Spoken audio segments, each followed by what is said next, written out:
Literally. Oh, Canada. Put on a suit, drink water, don't drink and drive. Hey, man, call your mother. It means nothing. It means nothing. Nah, they lying to you. It's about the money. Now you're more fluent.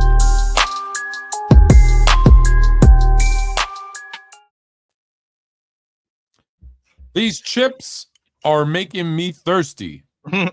Mm-hmm. But I'm not eating chips. They're your chips. I had to call in reinforcements. Thank you, sir. You're an officer and a gentleman. I can't turn on the Oh, I'm sorry to hear that. There we go. Can you see anything, Tone? Tone, can you see anything? If you take those off, can you see anything? Okay, so I'm telling you right now, I take them off. This is the problem with using them. And where it says at the top fluent and chill, that I know it says it. It is so blurry. Can't see it. And here it says our names. I know what they say. Can't see it. Can't see it. Can't see it. I'm blind. What up, y'all? What up, chat? Man, that makes me feel older than I am. I can't even see. People are gonna actually love this because they hate my soundboard. I can't even see to read like which button because I have like 4 different sets of sounds and they're labeled. So like I'm pressing this, don't know what it does. All my fellas. Oh, okay. All my fellas. I didn't even use that. All my fellas.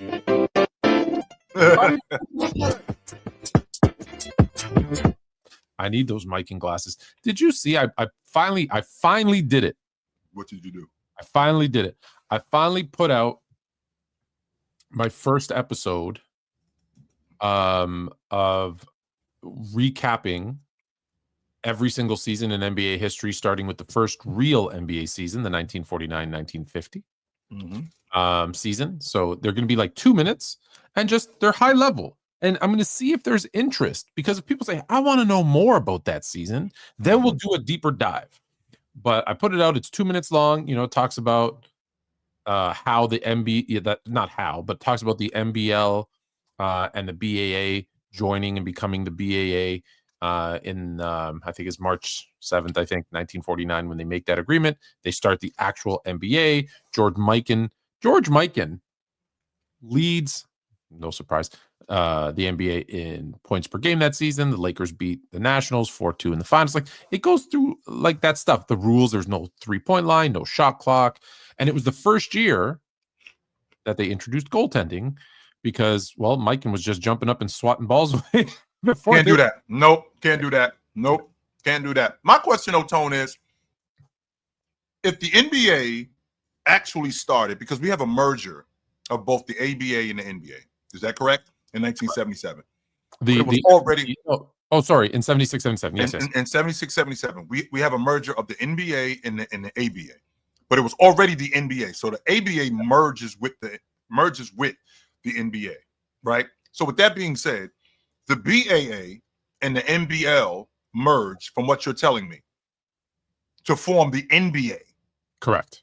So if that's true, then why is the NBA recognized for 75th anniversary, which was 3 years ago? I don't understand that, because if it happened, when did it actually happen in your estimation, Tone?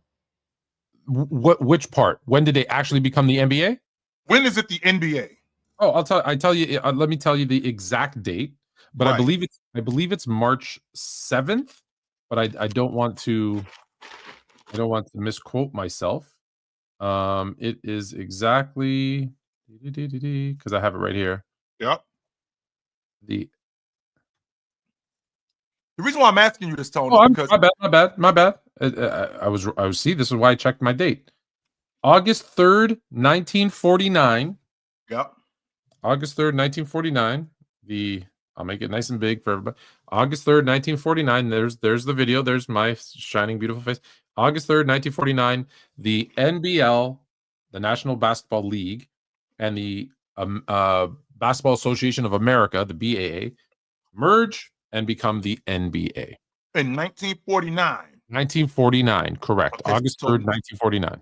So 2019, that's 70 years. I want to make sure that I'm correct. This is the 75th anniversary this year. Right. So why are you why are they telling me in 2020? I think it was 2023. I think that's where the All-Star game was in Cleveland. They said it was 70. So the NBA did not start in 47. It's honestly, it's a lie. It's a lie. It's a lie because the teams that were in the BAA, right? I don't even think maybe some of them exist still. Let me. None of them do. None of them. The You Minneapolis Lakers. No, none of them are. None of them are here. Syracuse, Rochester. And Rochester was when Bob Cousy showed up. But wasn't Rochester the Royals that became now the Sacramento Kings? It was Cincinnati. It was Rochester to Cincinnati to Sacramento. It bounced around, but what I'm saying, 46, 47. There was the Washington Capitals, the Philadelphia Warriors, who now are the Golden State Warriors, the New York Knicks, still the New York Knicks, the Celtics, still the Celtics. So the Knicks, Celtics, and Warriors are still around. Warriors in a different city. The Providence Steamrollers, gone. Toronto Huskies, gone. Chicago Stags, gone. St. Louis Bombers, gone. Cleveland Rebels, gone. Detroit Falcons, gone. Pittsburgh Ironmen, gone. So with all of that being said, Tone, I'm trying to make sense in why, because now what we're doing is we're fabricating when it started. It didn't start in 47. That's not when the NBA. That's not when the NBA started. Correct. It drives me nuts. Here's the question that I'm having, though, Tone. That's what I hate most, is the truth. This is the problem that I'm having, because if the NBA started in 47, because like I said, Tone, in 76, 77, the ABA merged with the NBA.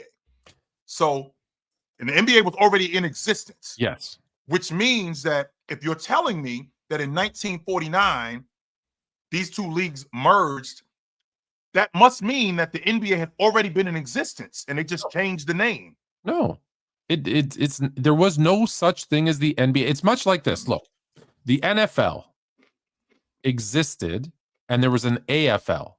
And when they merged, the AFL came into the NFL, and that's why you use the NFL history. However, what do like 95% of the people?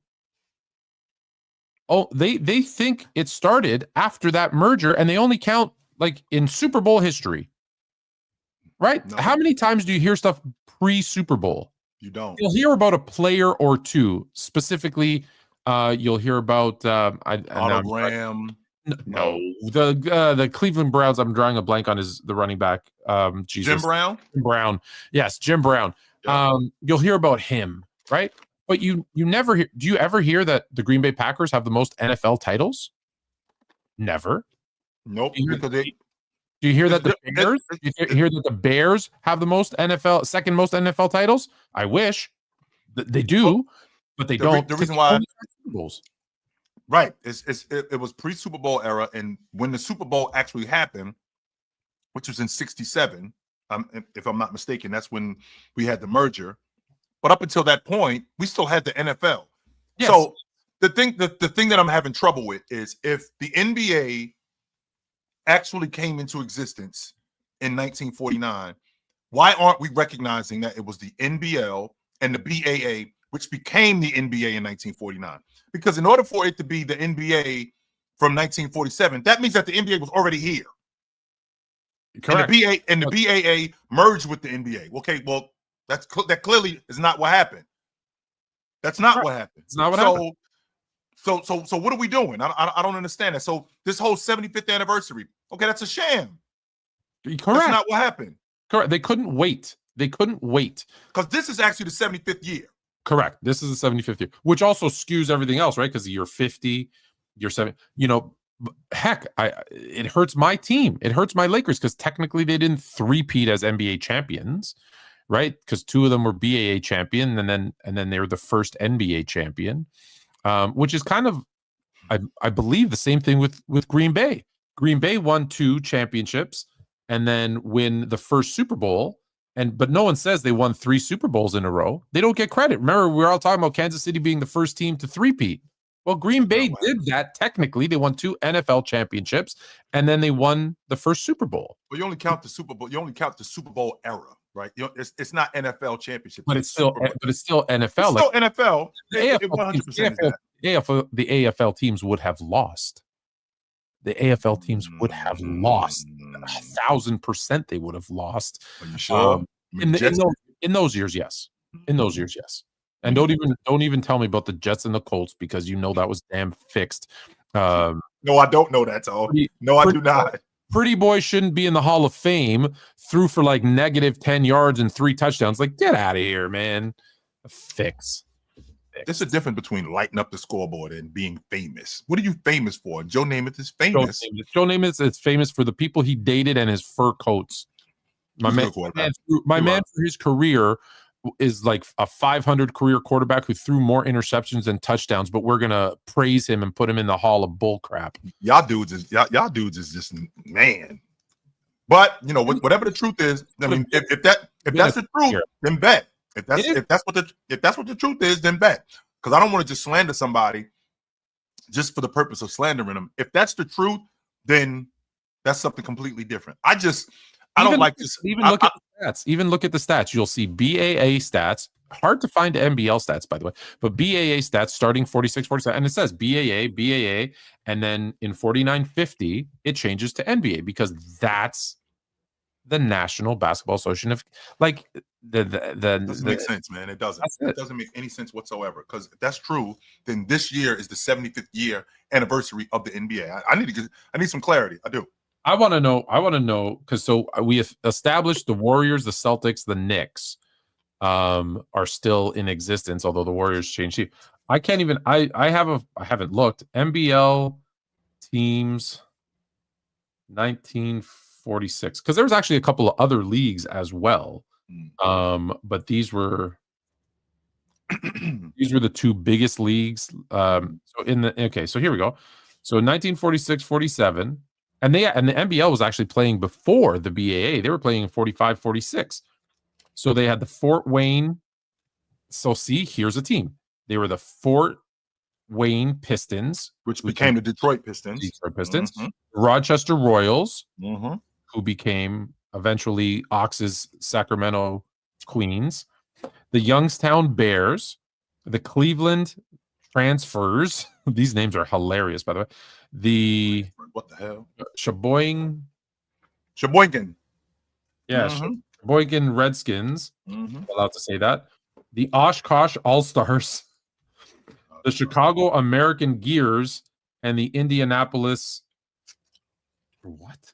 The Indianapolis Cats guys. I don't know what the hell that says. Okay, so that's them, and then they add teams. Another team in Detroit they add the Syracuse Nationals, the Tri-City Blackhawks. And if you look when you go, so that's 47, 48, 47, 48. So those teams are the teams that still like they become NBA teams.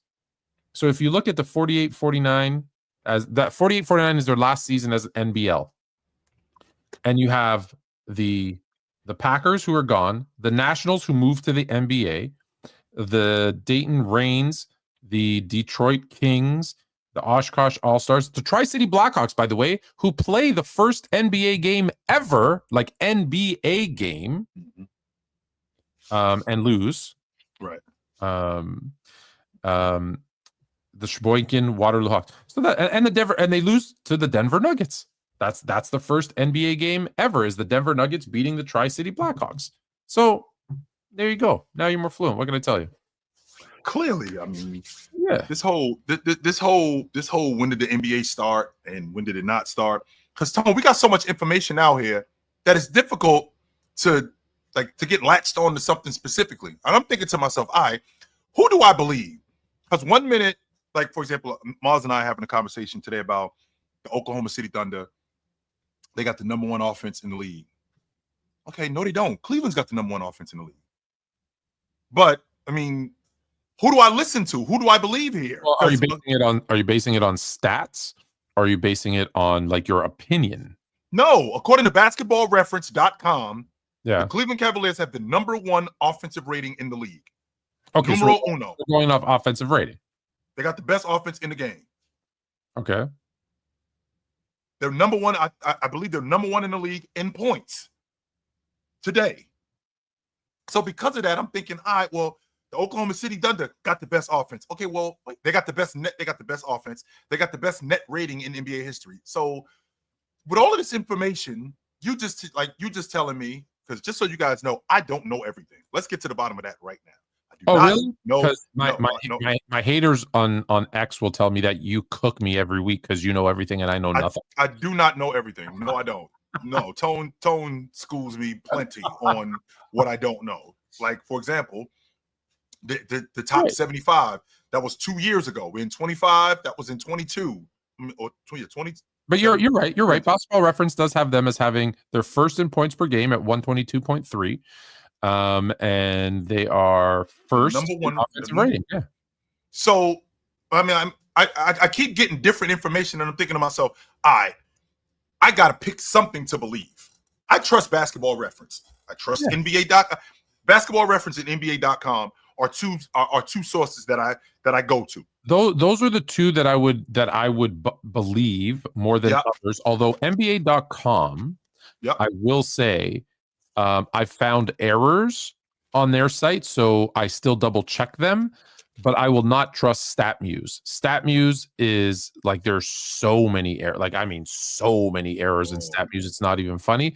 And I tell someone said to me, Google. Don't trust Google or ChatGPT, because ChatGPT, you can literally put in stuff and know that it's wrong. Like, I've purposely put in stuff and then I said, hey, that's incorrect. This is the right answer. Oh yeah, you're right. Oh my God. So they know it's wrong too. Yeah, they know it's wrong once you point it out, because all ChatGPT does is it scours the internet. So if you post something that's incorrect somewhere, and like on my website, if you go to sportsfluent.com and we were to post a bunch of incorrect information, it'll pick that up. And the more places that it finds it, the more it'll spit it out and do it. So, you know, it's incredible. You can't trust it. You can't trust it. That's incredible. Cleaning the glass. So that's, someone said here, cleaning the glass is the best, but you have to pay for it, but it gives you everything. But I've never used cleaning the glass. But it's just like anything else. You don't know it's accurate. Like, you remember we had the guy who created Basketball Reference, who couldn't tell me what box plus minus means. Who couldn't tell you what blocks. Well, now he left before that stat came out. But that being said, he said we had to put it in manually at first. Well, when you're putting it in manually, that automatically means there's going to be errors, because there's human errors. It's impossible to put in that many statistics and there not be a mistake. And then the second part is, well, now we scrape the data, and I don't know how familiar you guys are with like computer jargon, lingo, whatever. But if you're pulling it or scraping it from, where are you getting it from? Well, you're pulling it from other sites. And when you pull it from other sites, guess what? There's data transfer errors. There's errors in information. Again, someone's keying it in at some point, right? AI isn't that good where it's like it's taking the game and then flipping it into this perfect, place that, and then and that's the problem. There are errors. Now, you trust, one's a little bit more than others, but even Basketball Reference, which I do trust, isn't perfect. They're the closest thing I've seen, but they're not perfect. Would that be the same thing, Tone, as putting it in manually, like when they manually check the score with Chamberlain when he scored 100? Yeah, that's 100%. Like that's why he could have scored, just easily scored 107 or 91. And just bring that up. Hold on, I just want to go through. My kids, my basketball. Just so y'all know that Tone is a conspiracy theorist, and once I get him started, my basketball team.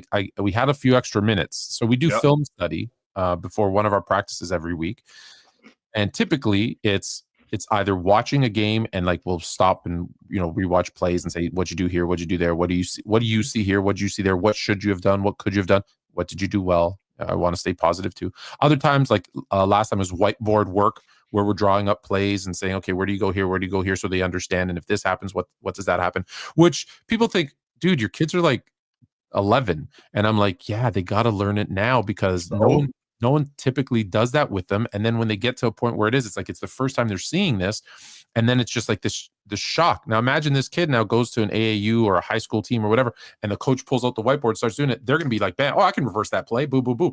Right? They've seen it before. They're not afraid of it. So that's why I do it. That being said, we had some extra time, and I said, "Hey, what do you guys want to talk about?" And they're like, "Hey, we saw one of your things on TikTok about Wilt not scoring 100. Why do you think he scored 100 or didn't?" And I said, "It's not that I don't." All jokes aside, right? I said, "It's not that I don't believe it's out there. However, there's more evidence that you should question it than there is that it happened.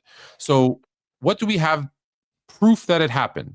We have one guy who wrote it on a piece of paper and kept track of the score. That's it. That's all we really have. That's all we have is the scorekeeper. Well, actually, the proof that we have is one, the game happened. So that's the proof that we have. No one's suggesting the game didn't happen, but the proof that he scored exactly 100 points. Right. The only thing that we have is the scorekeeper's sheet. That's the only proof that we have. Correct. Here are the things that make me question that it was 100% accurate. One, it's one guy watching a game where they scored 300 points. Do you know how fast the pace of that game must have been for him to track all by himself all the points, all the rebounds, all the assists, all the fouls, all the foul shots? Like that's a lot for one person to do. And when can you give him more credit? I mean, I am pretty good at this though, Tone. I mean, can you give me some credit that I could do it though? Is that fair? In a smoky little barn house with a Giants in front of you and not very good sight lines, I'm going to question if you're going to keep everything perfect. Perfect. That's the thing that I'm saying. Perfect. Fouls, everything, right? And then when I see the piece of paper that allegedly is the real thing, it is so neat. And I'm like, how did he keep everything so perfectly neat as everything was happening so fast? So I give him credit if he did that. Here's where I start to question. You're trying to build up the league. You're trying to build up the NBA so much so that you're going to put games in neutral sites to draw in different fans. So you take the best scorer in the world, because at that season, it was late in the season, don't forget. It wasn't early in the season. It was March. It was at the tail end of the season. About a month left in the season. And you take the biggest scorer who's averaging 50 points per game, the biggest star in the league. You take him to Hershey, Pennsylvania. You don't have a photographer. You don't have a reporter. You don't have a video camera, which was available. You don't have a radio broadcast team there. Nothing. But here's the thing, though, Tone. Hold on. That's where it gets tricky. That's where it gets tricky, because there is actual radio of the game. Hold on. That's going to be another question mark. So because there's no radio broadcast team there, how did they get it? Because typically what they did is someone's watching the game, it's being videotaped, and they're watching in a studio somewhere, and they're commenting a second after something happens. That's how the radio broadcast worked back then. Well, there's no radio broadcast. But if we can hear Chamberlain, we can hear the radio. We can hear the radio guy. We can hear the radio guy. Chamberlain, he's up to 69. I'll tell you in a second. No, they definitely didn't say 69 because they only have the last 2 minutes. And the last 2 minutes of the radio broadcast, they didn't get until 5 years after the game when someone said, I recorded this game off the radio, but I taped over it, and I only have the last 2 minutes, supposedly. So you want me to believe it took him 5 years to figure out that he had the 100-point game recorded and recorded it and then taped over the 100-point game and only had the last just under 2 minutes? Question mark. In the 2 minutes of the radio broadcast, at the end of it, it says pandemonium. Walt Chamberlain has scored 100 points and they've flooded the floor and they can't finish the game, but they finished the game. So the radio broadcast doesn't even match with the players who said, no, 100%, we finished the game. Actually, it didn't, because Chamberlain said they didn't finish the game. He said they stopped the game. They said they did finish the game. Chamberlain said they stopped the game. This is from Chamberlain himself. Exactly. Yet the NBA says he played 48 full minutes. So I don't understand what this. Inconsistency there. Wait, there's more. The fact that they had to go to a guy in the stands and say, hey, can you go to your car and get a camera to take a picture of the 100 tells you more than you need to know. But that being said, there's more. Harvey Pollack, the scorekeeper himself, yes, sir, said it got to the point where it was like Wilt was scoring everything. I just was marking down points for him. That's a direct quote. Oh, by the way, do you know what Harvey Pollock's other job, actually his full-time job was? Because he wasn't a full-time scorekeeper. Like he was, but you know what his other job was? I know he worked for the 76ers. I do know that. No, he was the Warriors, you mean? The Warriors, I'm sorry. Yeah, he was the public relations guy. For the Warriors. For the Warriors, the team that Wilt Chamberlain played on. Mm-hmm. In addition to being a scorekeeper. And he happened to be the scorekeeper of that game where he scored exactly 100 points. So are you saying that there's some fluff there? It sounds like it's some fluff there, Tone. That's what it sounds like. Sound like we got some inflation over here going on. That's what it sounds like. That's all I'm saying is like we purposefully got some inflation going on. When you look at all of those things, all I'm saying is more questions than the one piece of evidence, which is a piece of paper that the PR guy filled out. And when people say, well, what about all the people in the stands? I say this. All the people in the stands, tell me a game that you went and watched and you were tracking without looking at the scoreboard, how many points a player had. Because we didn't have jumbotrons back then. We did no jumbotrons. Because I'll tell you, and you know this, I was at the 81-point Kobe game. Yes, you did tell me that. I didn't know how many points he had until he hit about 70, and we looked up at the jumbotron and went, damn, yes. I'm not LeBron. I'm not LeBron. I didn't say I think he's going to go for 70 tonight. That didn't happen. It was a bad. So game. when he's got 55 or he's got 62, Tone, you're not looking up at the scoreboard. You're not going. No, 62. I knew he was having a good game, but I'm not typically watching the jumbotron. I want to. We had pretty good seats too. I want to watch the game. Sure. And I want to see the players. I don't want to watch. If I can watch it on TV, then I'm gonna watch the jumbotron. But there was a couple we knew because if you remember the first half, he wasn't crazy. He scored 55 in the second half. Yeah. So he had 27 in the first, 26 in the first, which is good. You're thinking, okay, he's going to drop 40, 42, right? He's not going to play that much. It's the Raptors, they're sub 500 team. So it really didn't hit me personally till I looked up and I went, hold on, he has 70. And then we were all we all started going crazy. And we were eating, drinking, having a good time. It wasn't. But yeah. So that's all I'm saying is there's way more question marks than and like I said, if this was a court of law and you had to prove without a reasonable doubt, beyond a shadow of a doubt, sure, you would lose this court case 100% of the time. That's all I'm saying. Damn, where were we now? Fast forward to 2025, which is where we are today. Yeah. Well, now we got my favorite part of the show. Yes, sir. We got headlines. What's going on? First downs. Oh boy. First downs are in the who would have thought we'd be talking about football? But it'll be quick. How do you feel? How do you feel about this? So they're going to get rid of the chain gang, and they're going to introduce first down by, I don't know, what do you want to call it? AI, Tone, say it. AI? That's what it is. AI. Okay. So AI. A damn I. Well, they already have the yellow line that is approximate, which they tell us not to go off of. By the way, they tell us not to go off of that. By the way, so now what you're going to do is you're going to add. Yeah, don't believe that. But not only are they telling us not to believe the imaginary line, now we're going to put actual artificial intelligence and tell us to believe that. That's what you're telling us now. Tone, I don't like this at all, man. I love it. I hope they bring AI refs. No, Tone, because one of the great parts for real. Oh my God. One of the great parts about the game is the human error. No, that's one of the worst parts. No, that's the great part about it. It's human error. You turning over the basketball. You missing a shot. A referee missing That's part of the game. That's the human error part of the game. So you're telling me the when a players player doesn't get touched and he goes to the foul line and shoots 2 game-winning free throws, that's better than getting the call right? That's part of the game, Tone. That's the human error part of the game. Like just like Vinny Testaverde getting stopped at the 1 yard line and they called a touchdown. That was awful.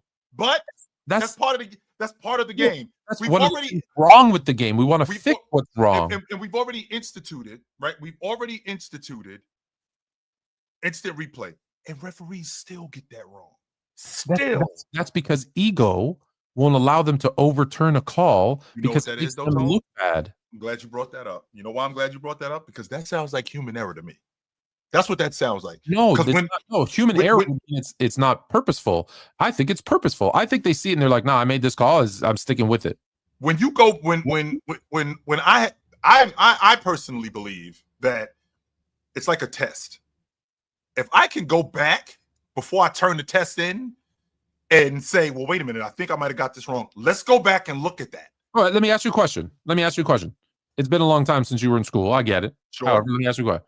So, hey, Jermaine, you're studying. You need to pass this exam to pass your course and to get the job of your dreams. It's an open book test. Nah, I'm good. I'm going to close the book because human error. I want to make those mistakes. I want to know that what I don't know.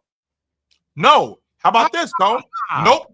No. Here's why. Because we've had people fail open book tests before. So let's be clear about that. An open book test is not foolproof. That's pretty bad. Yes. We've had people fail open book tests. Just like we've had refs who go back and look at the film and it's obvious that you got it wrong and still get it wrong. That's the human error part of this. Now, when we're talking about AI, I think I think the first down, moving the sticks, move the chains, that's a part of football, the human part of football. You've already told us that you want to challenge where the spot is. Okay, we got that down. But they get that wrong too. Don't you want like when you see blatant calls, like AI is not going to get it right neither. AI it's computer generated, which means that's flawed too. There is no absolute in this, Tone. There isn't. And what we're doing is we're taking. Wouldn't you rather be more accurate than less accurate? We're taking all the human. I've always want to do that. Yes, I do, Tone. Baseball is a perfect example. They have a box. They show it on the screen. Why couldn't there be AI or another ump who's sitting there watching the screen who buzzes them and says, bzz, strike, bzz, ball, bzz. So at least they get them right, because when you see it's 2 feet off the plate and everyone's like, what the hell is wrong with this dude? He didn't have his glasses on. He didn't see. And you say it's the human error, but it's the human frustration because they didn't know any better. It's like saying, well, we didn't used to have cars, so let's stick to horse and buggy. Oh, forget the escalators. We're only taking the stairs because why would we get better and advance? You are a vegan. Sorry, my friend. You need to eat raw meat like they did before they discovered fire. No, that's ridiculous. You would never do that.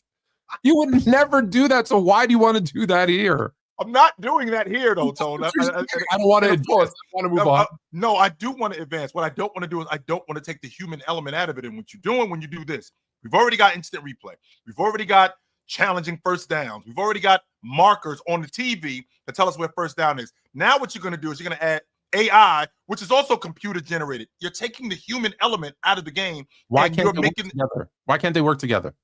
Because you still get it wrong. But still more so work together? No, this is the problem that I'm having, Tone. This is the problem that I'm having with these guys being with AI being a part of the game. When you take the human element out of the game, now the game looks more rigged. The idea that this is exactly what it looks like. You got AI, you got the human element is gone, and with it being gone, there shouldn't be any flaws. But with these flaws now, which we still have, now people are saying we still have a problem with artificial intelligence. So now I want to take that stuff out and I want to leave the human element in it, because when you take the human element out of it, then what's next is what you just talked about with quarterbacks. I'm going to have AI generated quarterbacks. I'm going to have AI generated running backs. Good. I'm going to have AI generated players. You're just scared of AI. AI, yo. You don't want to AI chill. Oh, Okay, no, so I don't. you know what then? if you don't want to get it right, because that's what you're really saying, you want there to be human error. Tone, that's Yes, not you are. what I'm Then saying. hold on. No, hold on. I'm okay with that, but then you can't be in the middle. So you want human error is part of the game? Cool. Then get rid of the waste of time nonsense called instant replay. If they get it wrong, they get it wrong. Keep going. That's it. Keep going. Just keep going. Because what has ruined every sport is challenge flags, replays. They sit there for 20 minutes with their head under a curtain, having a coffee or something, and pretend, it's like when you go to a car dealership and the sales guy goes, I got to go talk to my manager because I used to be the manager. And he comes in and he sits down and we talk about the game for 20 really minutes. ain't doing shit because it really doesn't take this long. Go It doesn't. Go out and tell them we can't do the deal. It's fake. So you know what? Just eliminate it completely. Just eliminate it completely. I don't mind advancing the game. What I don't want to do is I don't want to make this the entirety of the game. And that's what we're moving towards. Tone, when we have AI first downs and first down markers and instant replay, we're taking the human element out of the game. Like I told you, Tone, what's next? What's next is AI-generated football players. And you know what'll happen? Woodage is right. The Bears will end up getting the worst AI-generated quarterback. Garbage. We can't even get that right. Rubbing that in my face. I really needed that right now. Oh, my goodness. I don't even know where we're going to next. What's next? Ja down. Ja down. How much power can one NBA player have that 10 games before the season ends, when you are in 5th place? At the time that this happened, I know it's changed since, but at the time it happened, you're in 5th place. You have the exact same record as the Los Angeles Lakers, who have superstar LeBron James, superstar Luka Doncic. Prior to that, Anthony Davis, genius head coach JJ Redick. You have the same record as them. That's who you're playing in the first round of the playoffs, and 10 games before the playoffs or the season ends, you're like, hey, Jenkins, peace. How does that happen? Like, and this is Ja. This isn't like choir boy, right? Ready to take over the face of the league. Ja, like this is his prove it year. Prove that you can, that you're gonna be healthy and proper off the court, right?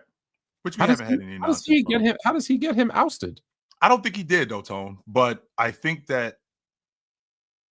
Coach Jenkins was already on the hot seat before this season started.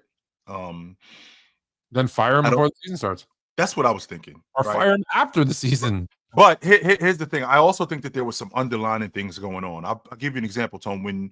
And you're a football guy, I remember Coach Belichick said in the beginning of the 2001 season, he thought Brady was his guy, but Bledsoe had already signed a contract extension and he had to go with Bledsoe, but he wanted to start Brady. That was his guy. I think that the brass with the Memphis Grizzlies, I think that the majority of them, I feel like they were out on Jenkins, but we had this bad season last year. Ja was hurt. Jalen, not Ja was hurt. Marcus Smart was hurt. JJJ was hurt. Desmond Bain the whole crew was hurt. So we can't oust him on that. Weren't they with all of that? Weren't they the 2 seed at one point? The year before that, they were the 2 seed, and they got bounced in round 1. Yeah. And they bounced in round 1. This season, didn't they start off? At one point, they would have. In fact, Tone, this was less than a month ago. They were the 2 seed. They were the number 2 seed. So with all those injuries and everything going on, this horrible coach that nobody liked that they were out on had them at the 2 seed. Yeah, they were the number 2 seed this season.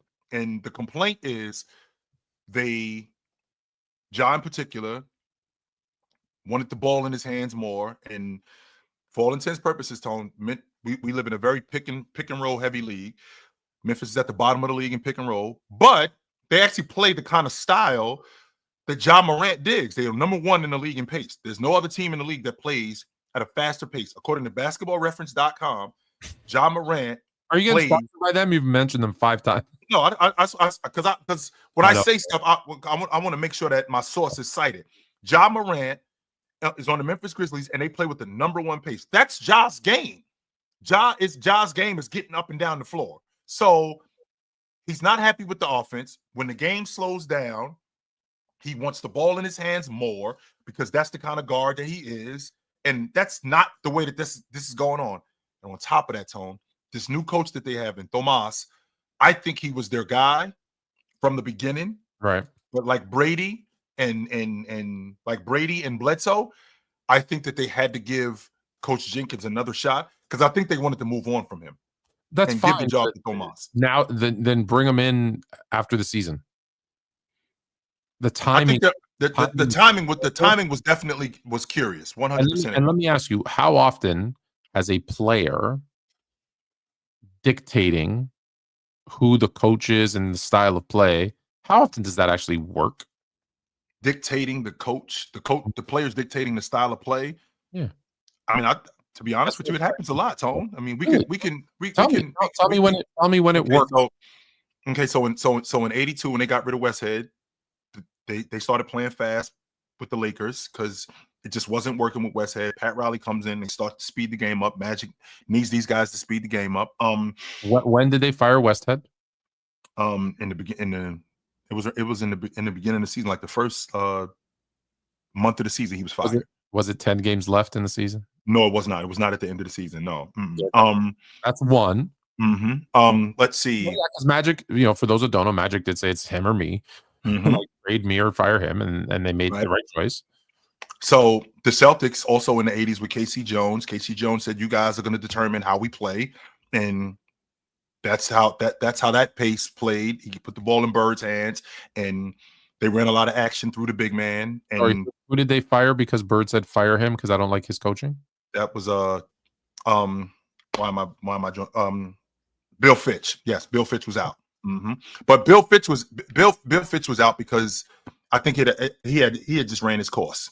That's what happened with Bill Fitch. Then we can move to 1994, not 1995 or 96 when in Orlando the players had a coup and they ran out Brian Hill. They ran him out 100%. They got him up out of there. I personally think, Tone, and I'm a James guy. James is my guy, but I think that there was a conspiracy with James and the rest of the crew to get what's this coach's name for Cleveland and to get Ty Lue in. David Blatt. I think there was a conspiracy to get Blatt up out of there. And let me ask, it was in first place. Basketball, right? Basketball. They were in first place at the time. Who's a better coach, David Blatt or Ty Lue? I don't know.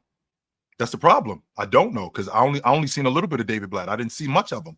He did get that team to the NBA Finals though. That did happen. He's 100% that did. Also, in every other place that he's coached, he's been super successful. He's considered as a European coach. Yes, sir. Okay. Yes, sir. Now remember too, Tone. Players have to buy into this system. So I just want to be clear. So in 40 years, you gave me four examples, and the players who did it: Magic, and it worked; Bird, and it worked. I guess was it Shaq? The whole crew: Shaq, Brian Shaw, all of them dudes. Shaq was the best player, and LeBron. Sure, Shaq, it didn't work, and LeBron, and it did work. So you gave me four players who are all top 5, top 10 all time, and 3 of the 4 worked. That ain't Ja, and none of them. He's not. And none of them were in the last 10 games of the season. No, so they that's weren't. The thing is to give a guy, like in most cases, when players buy into the system is when it works the best. So Ja is going to be. If this continues, you've just given Ja the green light to beat Trae Young. And how has that worked in Atlanta? And Trae Young also did that too. I know. And it didn't Atlanta. work. Yeah, he did that in Atlanta with Nate McMillan. That happened also. There've been other instances where players have gotten coaches fired. If I'm not mistaken. Yes, Ron Williams with Jerry Sloan, and that didn't work. Darren Williams with Jerry Sloan. Don't forget. In majority of cases, it doesn't work. It doesn't. I've never seen it this late in the season. Kenny Atkinson, when he was in Brooklyn, they ran him out of there. KD. Yeah, they got rid of him. How'd that work out? They were worse. It has not worked out. It hasn't. That's my only concern. But yeah, listen, John, you got to figure out who's Ja's going to be on your team.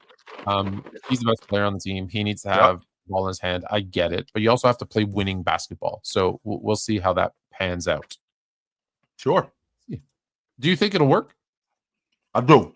And the reason why I think it'll work, the reason why I think it'll work. Why are you so hungry today? To be honest with you, I don't that's why I think was you've late. ever eaten during the show ever. Well, the reason why is because I was running and I didn't have an opportunity to get back home and get something to eat. I had to like basically get right to it. So I'm snacking right now, but I'm good though. You were running, like, what do you mean you were running? Like you were? I had some stuff I had to take care of. But I'm surprised you didn't get there quicker because I've seen the way you drive.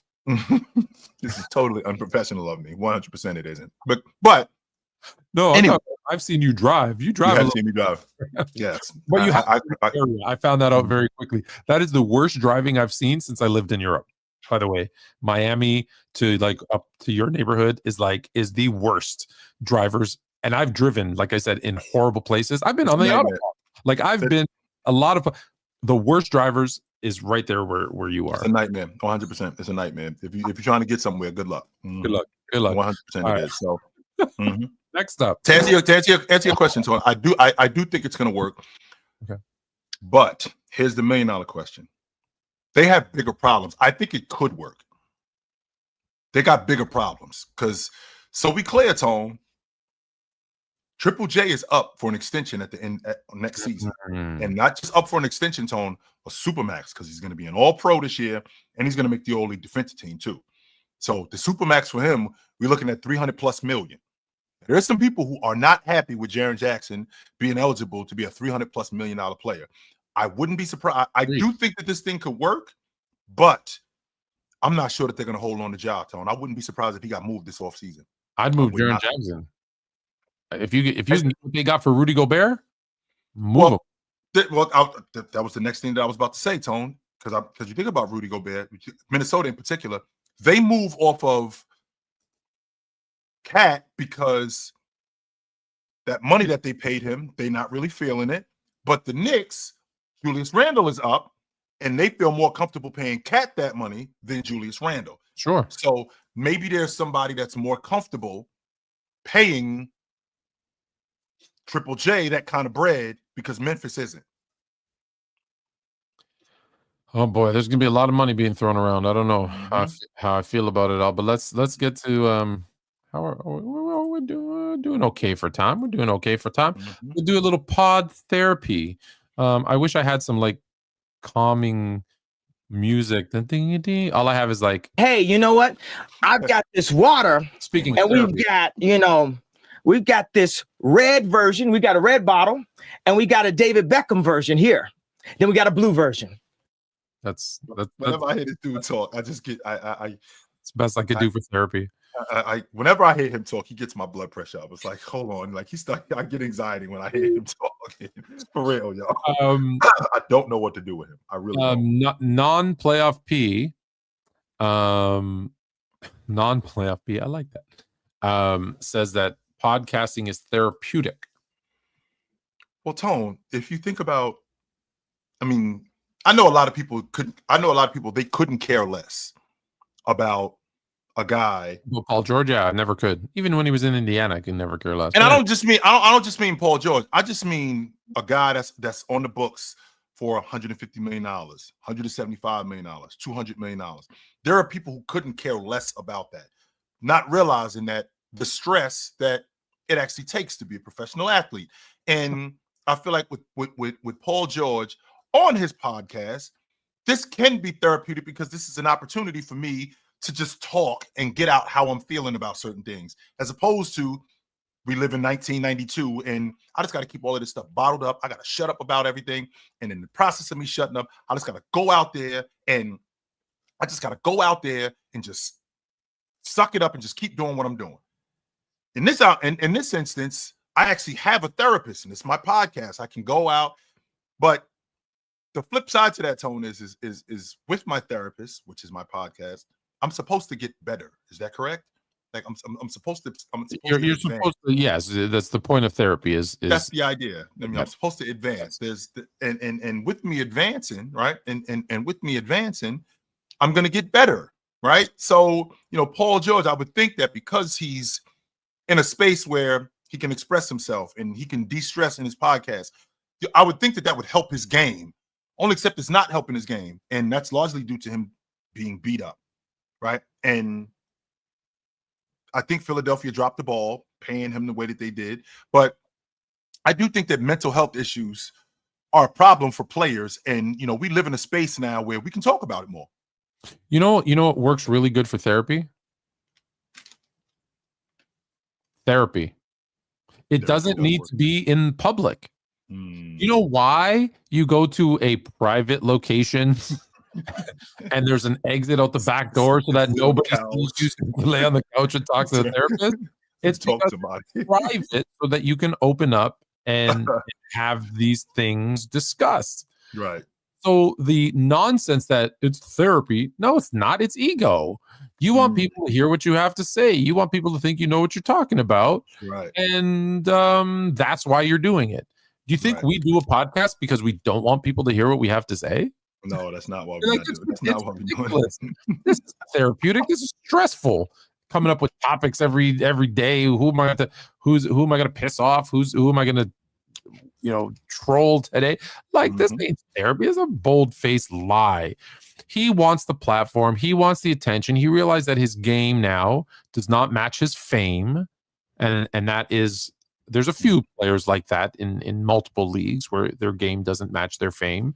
And he's one of them. And this is what's going to keep him relevant, because you know what he sees at the end of the tunnel, which is very, very short.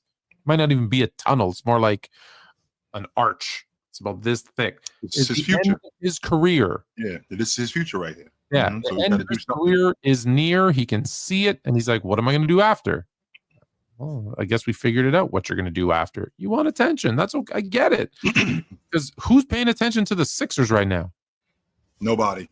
Nobody. Nobody's really paying attention. Well, unless you're a diehard Philly fan, nobody's really paying attention to him. But Tone, is it ridiculous for me to think that a guy like Paul George, dealing with the stuff that they're dealing with? I can appreciate your logic about, wanting attention, but the attention that I'm looking for, can I get that attention in a way that's necessary for me? Like, it's not like I'm looking for a whole bunch of other people to just love me. No, maybe I'm. Yes. Well, wait a minute though, Tone. Maybe I'm just looking for people to just listen. How about that? And understand what I'm going through, as opposed to shower me with hugs and kisses and you rub my back and tell me that everything's going to be okay. Which in some instances you do need that, but in this particular situation, maybe Paul George, with this podcast, this is his therapy, just to be heard and to let people know that I just got stuff that I need to get out, and this is the best way to do it. Maybe not in an office with a doctor, maybe not in an office with a doctor, but sitting across from my guys and us just chopping it up. And this helps me vent for what's going on, because maybe they can see what I got going on, and not only can they see what I got going on, you can see what I got going on too. Mic is off, Tone. Can't hear you. Anything is possible. I muted myself so you didn't have to hear me sneeze, and then I forgot to unmute myself to say, yeah, is that possible? Sure, because anything is possible. I ain't buying it, and I ain't buying that he's doing it for therapy. I'm not buying it. I'm not. The next one is a bit of a. Before we get to this, Tone, can we really address this really quickly? This right here. I asked ChatGPT what would happen if Magic Johnson in 1984 time traveled to 2008 and joins the Orlando Magic. ChatGPT predicted Orlando wins the championship. 1984 Magic Johnson on that 2008 Orlando Magic team, that 2008, 2019 that went to the NBA Finals, because the way Magic plays with Dwight Howard and with Hito Turkoglu. Which Orlando team did he join? Did it say in that? 2008. Yeah, 2008 with Rashard Lewis. All right. So take Jameer Nelson off that crew and put Magic on that crew. I'm 100%. Jameer Nelson was hurt. He was hurt after the All-Star break. Yeah, anyway. he wasn't playing. So, so hold on. Let me ask ChatGPT, because I have the pro version. Tell me what would happen if Magic Johnson from 1984 time traveled and joined the 2008 Orlando Magic. How would that team do in the NBA?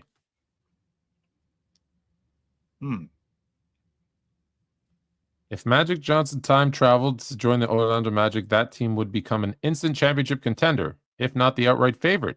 Here's how things would play out. Peak playmaker, play vision. Magic Johnson was the MVP level player, averaging 17. Enhancing Dwight Howard, to your point, was a dominant force. He would maximize his shooters like Rashard Lewis and Hito Turkoglu. How would the Magic perform regular season? The prediction is 52-30. Magic Johnson running the show. Oh, that's what they were. With Magic Johnson, they could easily win 60-plus games. First round, they originally defeated the Raptors 4-1. That would be an easy sweep. Wow. Second round. Who they beat in the first round? The Raptors. Okay. Goodbye. So they in the second round of this year of 08. So I think we might be thinking 08, 09 versus 08. But anyways, this is the 08 season. So they actually lost the 08 Pistons 4-1. With Magic, Orlando would have a far better shot to defeat Detroit. Conference finals, the Celtics, the 66-16 were the roadblock. Prime Magic would challenge their elite defense. NBA finals, if they got past, so it doesn't say outright, if they got past the Celtics, they'd face Kobe. Magic versus Kobe storyline would be legendary. Yeah, that actually would be. My two favorite players facing off. I couldn't cheer for any, or I'd have to cheer for both. However, it could be a tough series, likely 6 or 7 games. Final verdict with Magic Johnson in 08, the Orlando Magic would be a championship level team. So I don't know. Maybe I worded it wrong. Correct me. I don't know if I'm buying the whole 60 games. They would easily win 60 games because every team that wins 60 games wins the NBA championship. That always happens, right? So I'm not going to do that. No. I'm good on that. Well, it's the pro version gets a little bit more in depth. Eli, like it wouldn't say anything ridiculous like Jameer Nelson clears Magic, right? Unless you're talking about like a magician, like I don't know, David Copperfield. Yeah, he's probably a better basketball player than him, but even that would be questionable. All right, next up. Do you remember what was that guy's name? David Blaine. Yes, the magician. Did I ever tell you about his brother? No, you didn't. I met his brother when I was in university. David Blaine's real brother. And everyone's like, dude, that must be amazing, it must be amazing or annoying, right? Being related, growing up with David Blaine. And everyone asked, well, do you do magic as well? And he said, well, I know a couple of tricks. So he did this trick. And I got to tell you, it freaked the hell out of me. So I'm gonna reenact it for you a little bit. Okay. Because back in those days we had cigarettes, not vapor. Right? Right. And so he takes a cigarette and says, okay, put out your hand. And he ashes in your hand. Yep. Right? And he says, okay, now close your fist as hard as you can, right? Right. And so now your fist is closed with ashes in it. He says, does it burn? Can you feel it burning? He says, no. You're just holding the ash. And he tells another person, okay, come here. Now you squeeze your hand as tight as you can. Now open up the hand. He goes, here. And he starts rubbing the ash into the palm of the hand. He says, to the other person now who has nothing in their hand and their hand is closed. And he's putting the ash in. Do you feel it burning your skin? Do you feel it burning your skin? The person's like, no, I don't feel anything. I don't feel anything. He goes, are you sure? Right. Yeah. He goes, are you sure you don't feel that ash in your hand? And the guy goes, no, what ash in my hand? He goes, open your hand. Guy opens his ash in his hand. Unbelievable. Like there's a bird, like the black bird, and I'm like, yeah, I'm out, bro. Yeah, I'm good. No, I don't want to. Magicians, with the exception of the magician that was in Los Angeles, magicians freak me out, Tone. Yes, they do. Who's the magician that was in Los Angeles? There was a magician in Los Angeles. He played for the Lakers. He was really good. Yes. That yes, that magician was. I liked him. I liked him a lot. How do you feel about Luka? It seems to be progressing. Let me put it that way, Tone. I think he's 31-8. Since 31-8-6, something like that. Since he's gotten on the Lakers roster, they have been winning, so that's good. This is going to take some time to figure out, and I'm not sure if they got enough time this year. But I told you this. I told you this when they traded for him. I said that this was a 36-month. This was not 36 months. This was a year and a half this was a 1.5-year process, and if this doesn't work within the next 1.5 years, then there's no way that this is going to happen. Nope. Then we got to move on from him. Really? Move on from him? Not move on from Luka. I'm talking about the 1.5 years between him and James. Like, because I think James is. I don't think James plays 2 more years. I don't. I'd be surprised if he played 2 more years. There's a lot that goes into when you get to this age. How many times I've already told you? I have the script. I know what's going to happen. He's going to play next year, the year after, so that he can play with Bryce, and he can be the only player. Like, no one is ever going to catch the amount of points that he's going to have. Does he have a shot? I don't know how far away he is, but let me ask: does he have a shot at the all-time assist number? No, he doesn't. Does he have a shot at second? No. No, not even a shot at second. No. If Chris Paul is still playing, and he's second all time, and Chris Paul is at like 10,000, something like that. I don't think James is there. Well, was Chris Paul announcing his retirement? Was that an April Fool's Day joke, or was that real? I didn't even know he did that, Tone. Did he announce that he's retiring? That's interesting. I saw that, but I saw it today. So I trust nothing that I saw today. Maybe he is retiring, though. I wouldn't be surprised if he is. Yeah, I would not be surprised if he is retiring. That would not surprise me at all. LeBron is just under 1,000 assists away from Chris Paul. So let's assume they finish the season and Paul retires. So that would be, say, divided by 2, 500 for the season, divided by, what does he play now? 65 games? Yes, that's the minimum to make the All-Pro team. So he would have to average 7.7 assists for the next 2 seasons. That's not crazy. I don't think. Well, that's not crazy. Tone, LeBron James at 42 years old, averaging 7 assists. He's LeBron James. You think he's the GOAT? Why is that crazy? Because he's 42 years old, man. 42. And this is the problem with James. James has screwed it up for everybody. So here's what I think. Let me add to my storyline. Sure. So he plays next year and the year after to be the number 2. Because imagine if he finishes first in points, second in assists all time, the only player to play with 2 of his sons in the NBA. That's when he retires. That's when he can that's when he can take the crown off and put the GOAT horns on, or whatever you want to put in. Because if he retires first and second, especially if he gets my Lakers another chip, even as the third fiddle, I don't care that he's the third fiddle, probably.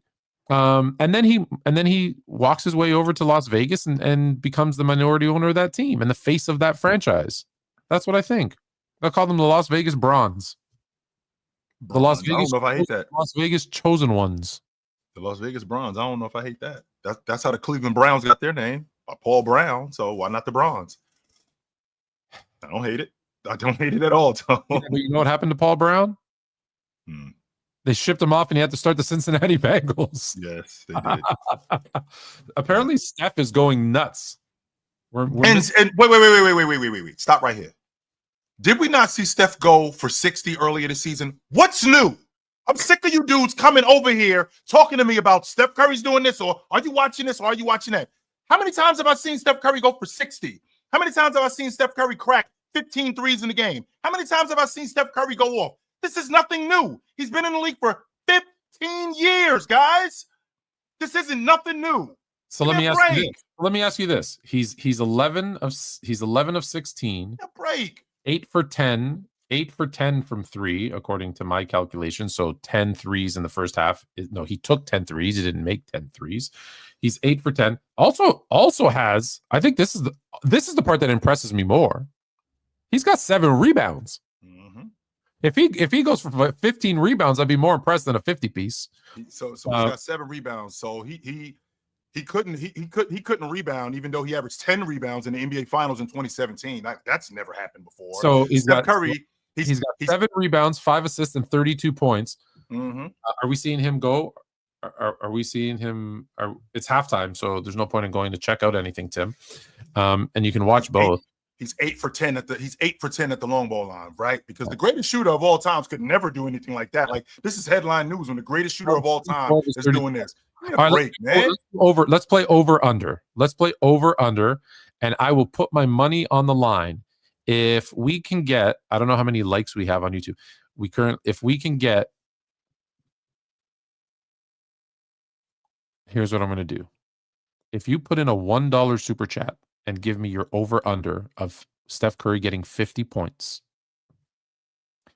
If you put in $0, you're going to win. I'll put $100 into the pot. If you put in $1 super chat and say how many, I'll put $200 in the pot. And whoever gets it right, 50 over under. All you got to say is 50 over under. And then all the right answers I'll put into a pot and pick a winner. Who are the Warriors playing tonight, Tom? The Memphis Grizzlies. Interesting. Well, here's the thing, Tom. Hold on. That his 30 piece in a quarter is unbeatable record. One good quarter. You call him what do they call him? Game 6 Clay? You know that's a myth, right? Give me a break.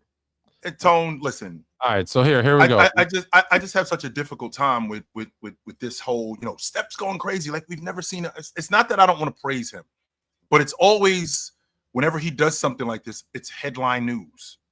He just had 60 like 2 months ago. He just did that. Literally just did that in Orlando. Oh, he didn't go for 60. He went for 50, 54, 55, something like that. I know he was close to 60 that he went for. So give me a break, man. It's not like I ain't never seen Steph Curry hit a bunch of threes in the game. That's not like I've never seen that before. Mm-hmm. Yeah. It's not like I've never seen that before. Let me tell him so he can go to bed. I know Steph's got 32 at the half. Yeah, I know. Oh, okay. Of course he knows. He's probably in front of the TV watching. I'm surprised he ain't coming and tell you. It's just like I know I'm watching it. Yes, of course. I'm surprised he ain't coming and tell you. Steph's his guy. Give me a break, man. My issue is that we have like stuff that we got going on. It's like me coming to your show, Tone, and telling you, yo, Chill got a show going on right now, and he going crazy. Give me a break, man. Fair enough. But I don't know that. We are in discussions. You can come say goodnight. No, you don't want to say goodnight? Looking like this, I can't. Your hair. Not looking like this. Okay, hold on 1 second. Yeah. My niece look wild as hell right now, so she can't be on camera. Nah, she can't do it. And no, I don't know that Steph's 60 is different than any other players. No, I don't know that. No, I don't. Why is his 60 different than others? I don't. Right. He's right. Just like Jerry West. Not. He has the advantage. It's not. The 3-ball. Steph 60 is no different than James going for 60, or when Carmelo Anthony went for 60, or when Jordan went for 60. Give me a break, man. Give me a break. You made me forget what I was going to say. Sorry. Or what? It's probably not you. It's probably a little. I know what we didn't forget, though. I know what we didn't forget. The headlines. We still were on that. Yes, well, let's take a break for a second on headlines and do it. We got a couple of super chats. Sir Darko the Third. What's good, y'all? Me and my dad were talking about this earlier, so I want to get your guys' input. Are Naismith and Nembhard all league defenders? Nembhard may be. Yes, Nembhard may very well be an all-league defender. I'm not sure that he's got enough games, and if he does, I think he just hits the 65. He just hits the 65 game mark, but I think he could be an all-league defender. 100%, I believe that. I love Naismith as a defender, to be quite honest with you. He's one of the toughest, hard-nosed defenders in the league. He picks up full court. He's really good at keeping guys in front of him. At 6'4", 6'5", he's really physical. I think that you can make an argument that Naismith could be. But I think this season, with the guys that we have currently that could be all-league defenders, so Mobley, Draymond, Dyson Daniels, Lou Dort, SGA, let's see, Kamara in Portland. I feel like there's a bunch of other guys that J Dub. I think J Dub's going to be an all-league defender in Oklahoma City also. there's plenty of guys that are all league caliber defenders that Yeah, well, I with think no positions, he would just have to finish in the top 15 right. of votes. Now, Which is why, by the way, Tone, I think that we do need to add a third team to the all league defensive team. I do think that. oh, is it only? I'm sorry. So 10 Yes. spots. 10 spots. Only 2. I was actually thinking there. I was already adding your third team for you. Mm-hmm. So Nemhart, to your point that you said before, let me go back. Is that 59 games? Yep. So can he get to what is it, 65? 7 games. 60. So he needs six games. Yeah. To qualify. Naismith has only played 39, so he's out. No. Mm-mm. So Naismith. Now, if you're asking, could he be a all defensive level caliber player? Mm-hmm. Yeah, I think they're both all league level defenders. But if you're asking, will they make it this year? Well, only one is even possibly going to qualify. They have to check and see how many games. What do they have left? 8 games? I think 8, yes. 8. Because the play-in tournament starts 2 weeks from today, Tone. So if the Pacers have 8 games left, he has to pretty much play all but 1 or 2 of them. So it's gonna be tight. Mm-hmm. So let me close that out. Mm-hmm. Get back to Darko threw in his hat in the ring here as well. Darko's gonna win because he's the only one who put in $2 over 50. We'll take it. Darko's gonna win. I don't know. Mm-hmm. We'll see at the end. He still has to go for over 50. All right. There was one other one. Maybe not a super chat, but Eli says, Fluent, if you hit 10 threes, that's 30, and you need 8 more points to beat Clay's record. Yeah, but I'll shoot 13 and make 13, and that's 39, and then I'm better. That's because that's the one thing I can do. Mm-hmm. What do you guys think about LeBron defense? I think he's an excellent defender. Oh, we're not. Where did I go? I went to the wrong place. We're back at headline. Mm-hmm. Yes, we are. Mm-hmm. I'm just reading chats out. Mm-hmm. All right. What's the next? I've lost track. I love this. I do love this because I love this. In college. Are you an April's Day fool? That's what I was thinking, Tone. I think that this might have been an April Fool's joke, to be quite honest with you, because I'm not sure. Into Flagg saying that's why when I sent it to you like reluctantly, like, is this true? I'm not sure. This stay-in, I thought we were going to talk about Kevin Durant. I wasn't sure. We are in a minute. We are. Yeah. I wanted Flagg first because I could throw out my Cooper Flagg. Excuse me. Spears. Mm-hmm. Spears. Yeah. So I did hear prior to April Fool's him saying something to the extent of he'd consider going back because he's really enjoying his time. Mm-hmm. And then people added in for him, which he did not say, like, have you seen the teams that are likely to get the first overall pick? I don't want to play for them. So that's a little BS. So I think him announcing officially, no matter what happens in the NCAA tournament, I'm going back to Duke. I don't believe that to be true. However, he doesn't have to make up his mind. And I think he can allow the draft lottery to occur, correct? Mm-hmm. Before he can make up his mind. Yep. And I've already said to you, what did I tell you before the trade deadline? What point guard from Sacramento was getting traded to the Spurs? You did tell me that De'Aaron Fox was getting moved. You said that. And who got sent to the Spurs? De'Aaron Fox got moved. Yes, he did. Mm-hmm. I told you that Chris Paul would be their coach next year. Well, he's taking the first step in that by, I'm assuming, announcing that he's going to retire at the end of the season. Mm-hmm. Coach Popovich, we already know. I don't think he's coming back. I don't. God bless, and I hope that he is healthy and happy. And I think he's going to come back, but not as a coach. He'll be in the head office somewhere. I think he's there until he doesn't want to be there anymore. Sure. And so I got a team of, I got my 1 in Fox. I got my 2. I told you this offseason, I'm telling you, Castle's he's going to come back a 39% 3-point shooter, 40% 3-point shooter. That's where he's going to be. So he's going to be their starting 2 because he's 6'6". He's all of 6'6", and he can jump out the gym. Like, yes, he is too, Tone. Great 2 next to De'Aaron Fox.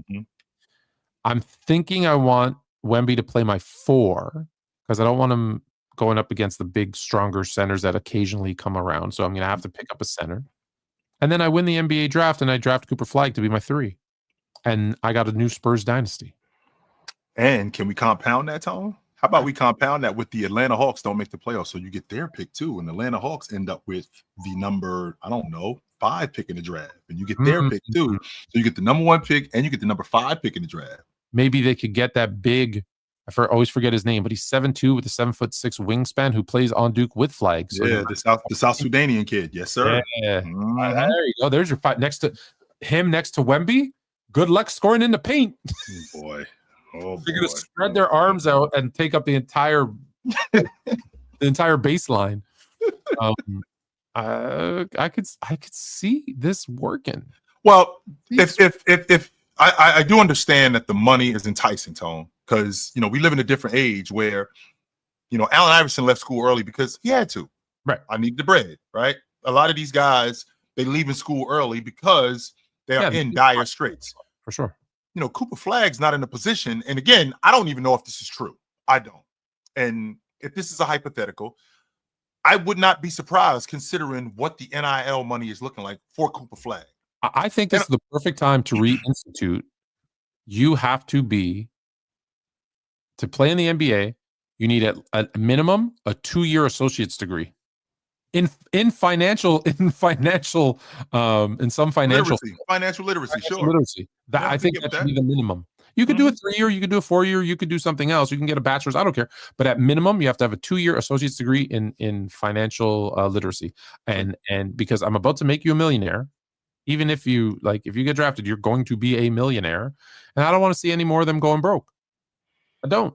So essentially, what I'm doing is I'm looking out for you. Yes. Yeah. It's in your. I'm 100% looking out for you. You might not think I'm looking out for you, but I am looking out for you. I can see the guys, who take bad long-term deals, who come out of school early because they need money, who come straight out of high school, et cetera, et cetera. I totally understand that. But in this new age of an environment, you don't have to do that. You can get paid. There's people. You don't have to look far. Look to the WNBA, where they were making more money in NIL than they're making in WNBA money. Sure. Angel Reese said that. Yeah, she said that her WNBA contract couldn't pay her rent. Right, and and the other thing is that also helps. I keep going back to this. This also helps the schools, because if you get guys playing 2-3 years, the teams become better. They build up rivalries. There's interest. Right. That's why the college game for women is more entertaining, is more watched now than the men, is because you have these rivalries, you have these people building a team. And so I think it helps everybody. But that being said, Cooper Flagg to the Spurs. There you go. Well, if you think about what's going on in the landscape of the NBA, Tone, I don't want to play for Charlotte.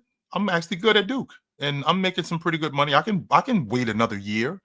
I'm barring any injuries or anything like that. I don't think that I'm going to be less sought after if I wait one more year. It's not like I'm staying here for 4 years, because I already know how you guys feel about, younger guys. It's a lot less difficult. I mean, it's a lot more difficult to hone a 22 or 23-year-old than it is a 19-year-old. Okay, well, it's not that much difference between a 19-year-old and a 20-year-old, right? So when I come into the league at 20 years old, I can stick around for one more year. And if I don't want to play for Charlotte, we've seen this with players in the NFL.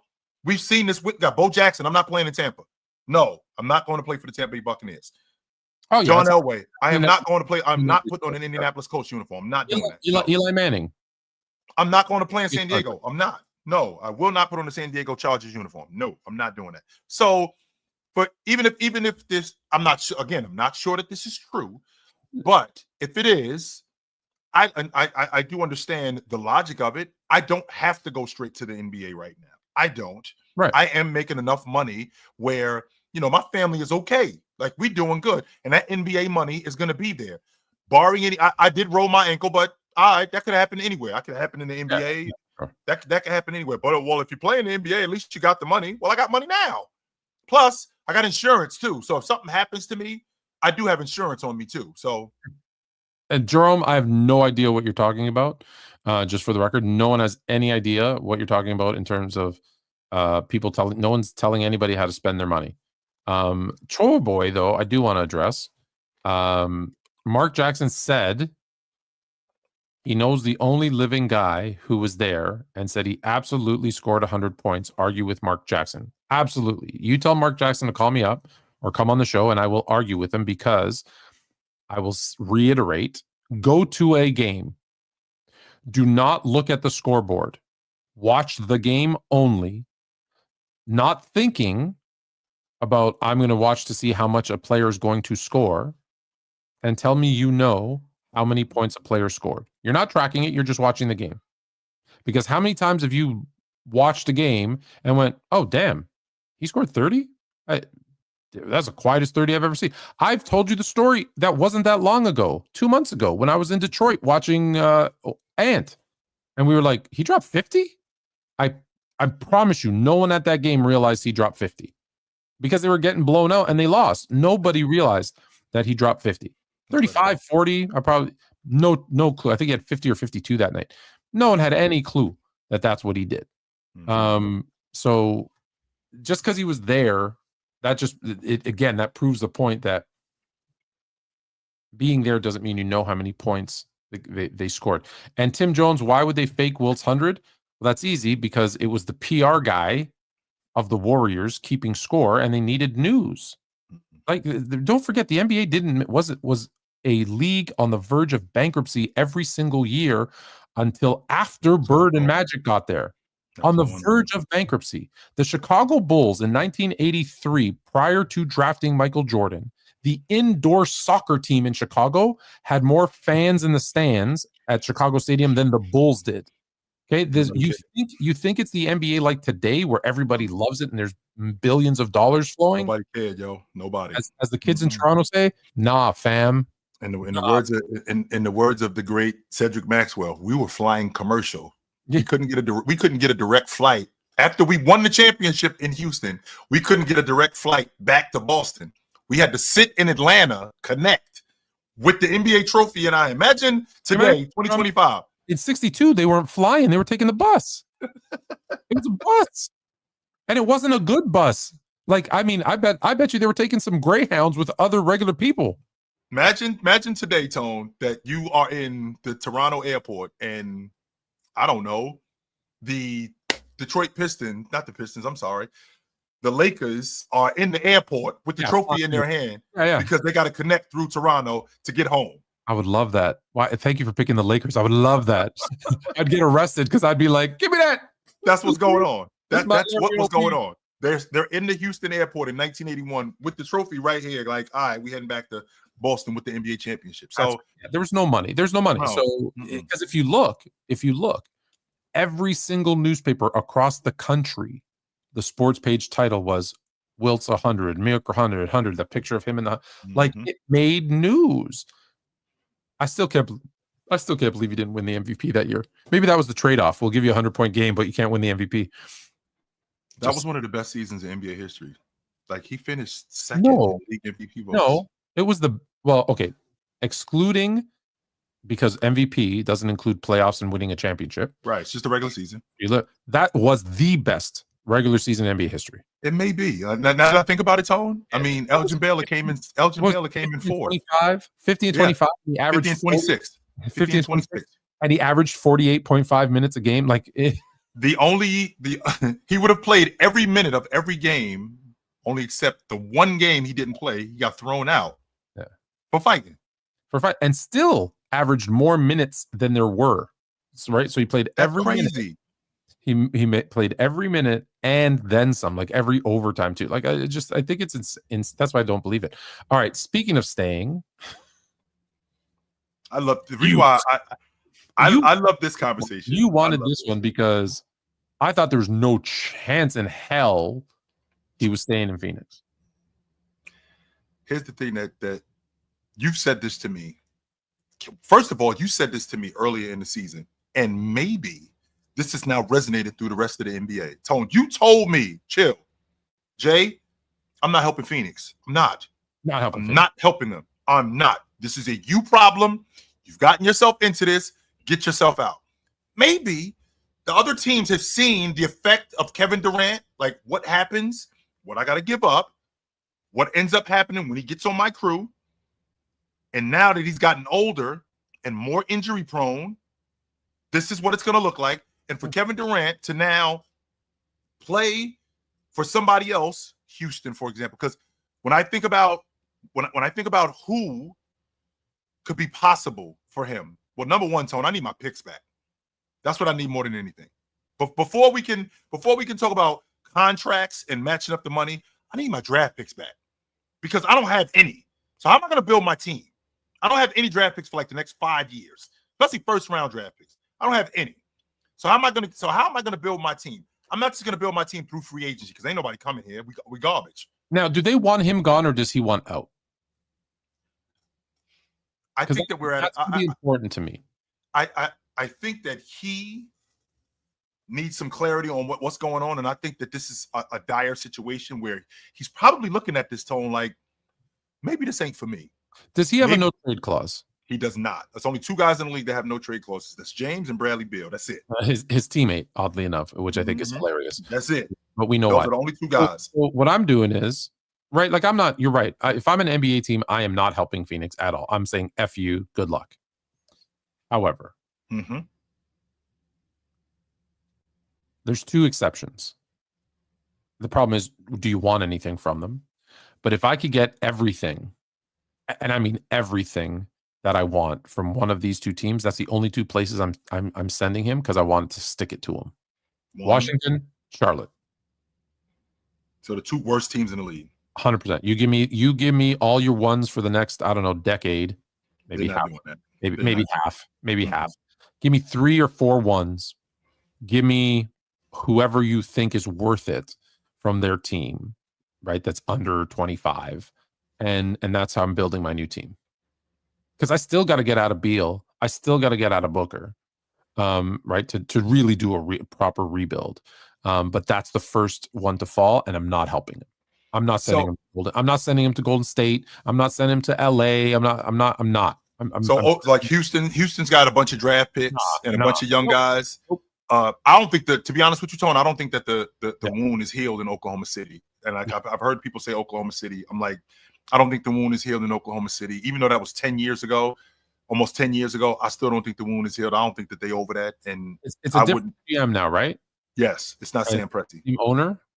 I know Presti's gone, but I don't know the ownership situation in OKC. If it's I think they still got the same owner in Oklahoma City. If it's the same owner, then probably not. No, but here's the thing. Sorry, let me just say, EJ, I know he's not worth all that. That's my point. Is unless I'm getting a ridiculous ransom, I'm gonna let him. Jerome, I'll get back to you in a minute. Sorry, go ahead. Kind of like what Greg Popovich did when Kawhi Leonard asked out. The price just went through the roof. Yeah, and not only did the price go through the roof, not for everybody, but for the Lakers, I'm overpricing. I'm overpricing for you specifically. So, however much Leonard is going for, if he going for 60 cents on the dollar, for the Lakers, he going for 90. Oh, 90, 190. 190. Because don't think that Kawhi didn't say, at that point I want to go home. I want to go back to LA. 100% he told him that. And they were like, "Oh, you want to go to LA? Here's a trade to Toronto." Like the furthest place I can get you from LA, the coldest place other than maybe Minnesota that I can get you from LA. That's what they did, because if you think about it, they could have got, no disrespect, but they could have got better than Jakob Poeltl and DeMar DeRozan. They could have gotten better than that. But to your point, well, Leonard, 100%. Yeah, that's 60 cents on the dollar versus $1.90. Yes, I want Lakers. Yes, yeah. I'm double charging you. Yeah, this is the question that I have for you, though, Tone. Okay, because you've already made it clear that I'm not helping Oklahoma. I'm not helping Phoenix, right? No. So, okay, what choice do we have now then? So the choice that we have is we move him to somewhere that he doesn't want to go. He forced his way here, by the way. We move him somewhere that he doesn't want to go, or we figure this thing out with him, Bradley Beal, and Booker. We shore up the 5 spot. We got to figure out our point guard spot, because I was wrong on Tyus Jones. I 100% was wrong on Tyus Jones. I really thought he did. could run a team. I did. Like where he was the 5th best player on the starting 5, but he could run the team because of what I saw him do off the bench. Yep. With the Grizzlies, I really thought, but okay, we were wrong. Okay. I 100%. Yeah, we were wrong. So they have to show up that 5 spot because they get nothing from the 5 spot. So that means that I can't go in the draft because I don't have any draft picks. So what do I have to give? What do I have to give to get me a draft pick. Do I ask? And I know this may sound ridiculous, home, because again, I'm stuck with KD. I think I'm stuck with him because ain't nobody helping me. I think I'm stuck with KD, Bradley Beal, and Book. I think I'm stuck with these guys. So could I get a first-round pick for Ryan Dunn? I probably could. And I need to get a 5-man. I don't want to give up on this kid, but I need my draft picks, Tone. I need them. I don't have any. And I need some capital. And KD, for all intents purposes, Houston's not giving me 3 1s. Oklahoma City got 15. Oklahoma City's got 15 first-round picks. They ain't giving me 3 or 4 1s for KD. They're not doing that. Brooklyn's got all their draft picks back. They don't have any interest in KD. 0 whatsoever. I need my draft picks back. So who do I have to dangle for these draft picks? That means that I got to get a third team involved, Tone. Son of a bitch. Son of a bitch. I got to get a third team involved if I'm going to move off of KD. Because I need my draft picks back. And by the way, if I'm moving off of KD, I'm moving off a Book too. I have to start this whole thing over. Yeah. I have to. This thing can't just stay the way it is, and I'm going to continue to build around Devin Booker. He's the only one left from that team that went to the finals in 21. Everybody else is gone. Nobody else is here from that crew except him. And this Devin Booker, Kevin Durant, Bradley Beal experiment has been nothing short of a disaster. What did the owner of the Cleveland Browns say about Deshaun Foster? It was a big swing and miss. That's what this was. Yeah. That's exactly what this was. We swung big and we missed. Not even close. We screwed up. So how do we fix this? We got to start over. And how do I start over? I need my draft picks back. And you're, like I said, you're not going to get them unless you move off these guys. And I don't know who's taking Beal in that contract at this point. No one.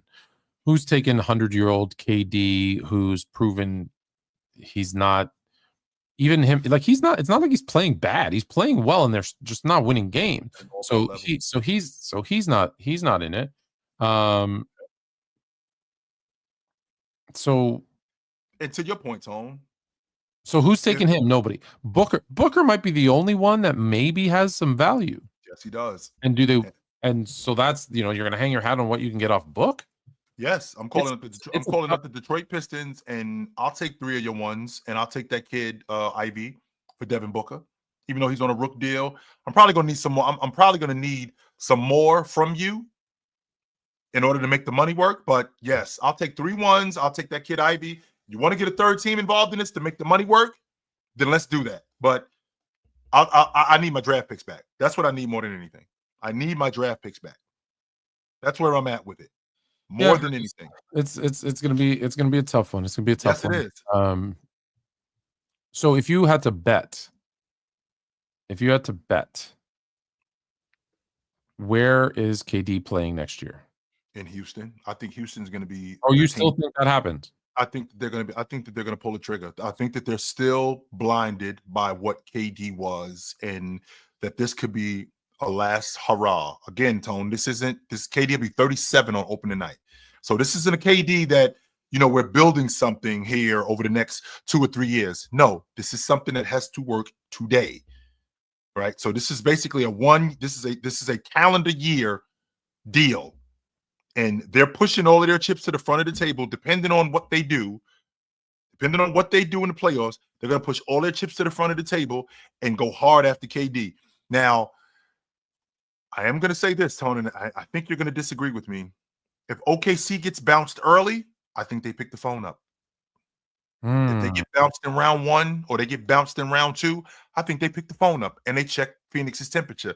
And if it's something reasonable for KD, I think that they entertain it. I'm still of the belief that wound is still. I think that wound is still fresh. I don't think it's healed. But if they get bounced early, like SGA wins the league MVP, and they end up getting bounced in round 1 or in the semifinals, I could see them. Hey, what? How does Houston? I mean, how does Phoenix feel about a couple of 1s? And I don't know who's off limits in Oklahoma City when it comes to KD. So I think SGA is off limits. SGA is off limits. I think Chet is off limits. Yeah. And I think J-Dub is off limits. Yeah. I think those 3 guys, whatever else you want, we can have a conversation about it. But whatever else you want, yes. We can talk But about it. I think at minimum they'd want, if they're giving up 3 1s, they're gonna want Chet. That's the problem. And then you got to decide: do I think Chet's gonna be that guy, and stay healthy, or do I bring in KD and say I'm gonna bring him in for what, 2 years, hopefully to make a run at a chip or 2? Because let's be honest, he's got a year or 2 max, if that. If I'm Phoenix, I want draft picks and I want one of them kids. I know you ain't giving me SGA, but we can we're gonna have to have a conversation about Chet or J Dub. We have to. So we have to have a conversation. They're gonna have a tough decision about long term versus short term. Yes, we're gonna have to have a conversation about either of those two. Let's be honest, when you've got that window to win a championship, it can close super fast if you don't. Right, like Memphis. Memphis is a prime example of that. Ask KD. They thought we good. Harden, KD, Russ, we good. Ibaka, boom. It closed just like that. So what about in Brooklyn? Same thing in Brooklyn, Tone. As quick as that window was open, it was closed. I don't even think that even opened, but yeah. That's the story for another day. That one had a lock on it. Did I tell you about the hotel that I was staying in the night that we recorded? The hotel that you. Did I tell you what happened? I was at the hotel the night. I was at the hotel that you were staying in. What happened? No, not in Miami. The last Tuesday. No. Remember, I was in a hotel. Remember, I do remember that, and it was a cruise ship that was. Oh, you're thinking about. I'm thinking about something. So a couple of weeks. Last week, where it was a surprise that I was away to you, and I said, and I was at a hotel room, and I had. Remember, I didn't have a plug, and I had to move, and I had to use the fake. Oh, that's right. Okay, yes. Okay, I'm with you now. So it turns out that my windows, I had to go to a very small town where there's not a lot of options. And they put me up in this hotel that I had to leave. I had to go to a different hotel. You couldn't stay there, Tom? What happened? The windows, there's only 2 floors, so I was on the second floor, but some dudes had backed up their truck, and they were on the top of their truck opening windows and breaking into rooms. Oh, hell no. No lock on the window. Hell no. So I got the hanger, the hangers that have the clips for your pants? Yep. I put them along the windowsill to keep the window from opening. I was like, forget this, I'm leaving. No, I ain't staying here. Hell no. Never let anyone book a hotel for you ever again. Ever again. All right, let's get back to what the hell? Not like us. They not like us. Soon as I get back to the job, I'm letting HR know. Just so y'all know, this is where y'all have me staying. Not like us. All right. Speaking of OKC, we got OKC versus OKC. Oh, I love this. OKC versus OKC. I love this. So the 2016 Thunder. Steven Adams was on. How old is Steven Adams? I think he was in 2016. I mean, that was only 10 years ago, Tone. It's not like it was like 15 years ago. All right, so we got Steven Adams, Serge Ibaka, KD, Russ. I'm missing. Who's Andre Robertson? That's Andre Robertson. Oh, Andre, okay. And then you got the 2025 Thunder. So obviously Chet, SGA. We just talked about all these guys. 7-game series, I believe. Is that what you sent me? Let me double check what you sent me because I want to make sure.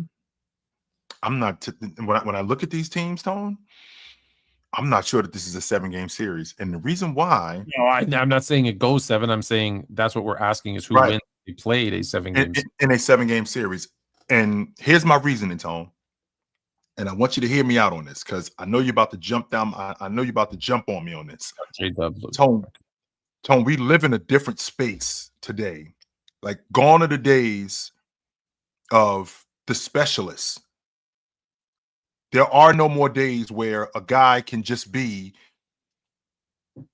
an offensive, not an offensive, just a rebounder and a defender. Those days are over. You have to be able to put pressure on the offense. And that's not just by rebounding. You have to be able to score. The days of Dennis Rodman, Dennis could actually score, but he was relegated to a dirty work guy because we didn't have that kind of game during that time. We had that kind of game today where you have to put pressure on the defense. The guy that I always bring up John Stockton. And the reason why I bring up John Stockton, because at the lead guard spot in today's game, you have to be able to score. Stock could score, but he couldn't just relegate himself to being a distributor.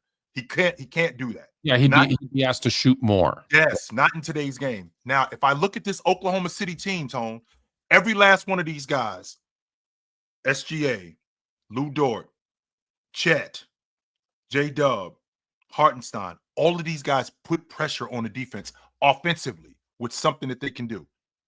I can't say that about these other guys. Andre Roberson gets played off the floor. Yeah, he seems to be the weak link when I'm looking at these teams, because Ibaka could rebound, defend, and he could score in his ways. 100%. He can knock down a mid-range shot. Yes, he had a Horace Grant kind of vibe to him. Sure, I do believe Chet and Hartenstein would have trouble with Adams and Ibaka, because they were both superiorly stronger than those two guys. So those two would have to really try to stretch out the floor. Yep. I think Russ and SGA would actually be an interesting matchup, because their speed and athleticism is, I think that would be fun to watch. Are you putting J-Dub on KD? Or do you want to put Dort on someone, because Robinson's not going to be you'd probably put the weakest, not that he's the weakest offender, but you're probably putting SGA on Robinson or J-Dub on Robinson, because it's just give him a break on defense a little bit. Well, let's double back to what you just said, Tone, about Russ. Well, Russ, who is going to create shots, is going to try to create shots for Steven Adams, because Steven Adams is another guy who doesn't really put a lot of pressure on the offense. So Russ has got to create shots for him. But with Russ creating shots for him, one of the main reasons why KD left was because of what, Tone? We don't have any spacing. What does this Oklahoma City team do on an elite level? They guard on the perimeter, which means that we can force Russ into turning into a turnover machine. Yeah. We could 100% do that with him and force him into a turnover machine. So with this 2016 Thunder team, I don't think that there's enough scoring. I don't think that there's guys who put enough pressure on the defense. And I think that this Oklahoma City team in 2025 on the perimeter put way more pressure on them and way more pressure on the offensive team. I think that they smoked these dudes, Stones, in 5, maybe 6 games. I think they smoked them. Oh, I had 5. I have 2025 and 5. I think they smoked them dudes in 5, 6 games tops. I have 2025 and 5. I will ask anyone that wants to come on. This is the topic. Is who you got, 2016 or 2025. I will quickly say, and I know that he may have left already, but let me just quickly address this who's telling me, they was telling him how to spend their money, and he said about going broke, it's your own money. And I said, what are you talking about? And he said, Fluent, you suggested degrees in financial literacy to these NBA draft picks, so don't act like you have no clue. I have no clue, because that doesn't mean it tells you how to spend your money. All that's telling you is it's teaching you something about money, financial literacy. It's understanding the same thing. Investments. It's understanding financial jargon, understanding how it works, and then you make the decision on how you spend it. So that's what I meant with that. Right. Lastly, before we bring anybody up, we're going to have the last 10 minutes to bring people up. But there's one other topic. There's one other topic that we have not touched on at all, and it's your favorite topic. LeBron James. Oh boy. Him and Stephen A. Smith are having, as I call it, a scripted WWE promo to sell tickets to something. I don't know what they're selling tickets to, but I don't believe this for 1 second that it's not 100% scripted. I think it's a bull crap lie. That being said, I do take one. He went on that show and said a couple of things. One, let's blame the media again, but don't blame the media, because the media gives you what you want. So you want bad takes, you want toxic environment, you want debates. That's what you want. So that's what they gave you. You go to them when they talk crap about each era. You don't come to the guys that tell you the truth about every era. You go to the people that talk smack or tell you what you want to hear, like Nick Wright. You go because you want confirmation bias. So I don't like that he did that. He mentioned that the 07 Cavs stunk, and that was, I think, a gross understatement. And he literally went from a guy who and then he said, did he say that they sucked, Tone? Did he say that they I have no idea how we made it to the finals. He said the same thing about the 2011 Heat. He said, I have no idea how we made it to the finals. He said that about them. That's grossly unintelligent for a guy who I think knows basketball and respects the history of basketball. Yeah. Like, he was really, like, honestly, the only thing I think of is dude was just trolling. Like 100% just trolling. And then said Giannis would score 250 points in the 70s. He did say that. Yes, he did say that. And all of those things are a load of crap, because let me start off with the one that bothered me the most, which was the 07 Cavs. What have I told you and what have I proven to you about every single NBA championship? Superstar scorer, secondary scorer, defender, rebounder, a couple of quality role players who can knock down shots, get rebounds, and play defense. Good coach too, by the way. And yeah, no, it doesn't have to be the greatest coach, but a good coach. No, you told me good coach. That's what you told me. You said a good coach. We don't need Phil Jackson. No, we don't need Red Auerbach, but we need somebody that's not going to kill us. Sure. What did that 07 Cavs team have? Well, they had the best player in the world, right? Who is a facilitator, makes his teammates better, and a premier scorer. They had a secondary scorer in Larry Hughes. They had guys who could knock down shots off the bench, and whether they did it or not, right, when it mattered. But Sasha, Mo Williams, Delonte West, they had rebounders. They had Mo Williams wasn't on that team in 2007. He wasn't. He didn't show up to 2009, 08-09. Mo Williams. He didn't show up to 2008. No, Mo Williams. Not in 07. He wasn't. Larry Hughes. I'm sorry, Larry Hughes. Yeah, Larry Hughes. I was having a conversation about the 2010 team. My apologies. No problem. Larry Hughes as a secondary scorer. Sasha. They had an all defensive. Danielle Marshall, Eric Snow. That's what they got on that. That's what they got on that crew. Verjo and a big in Big Z, who, by the way, don't look at him today. Today he wouldn't make it onto the court. But in 07, a big center was still important to a team.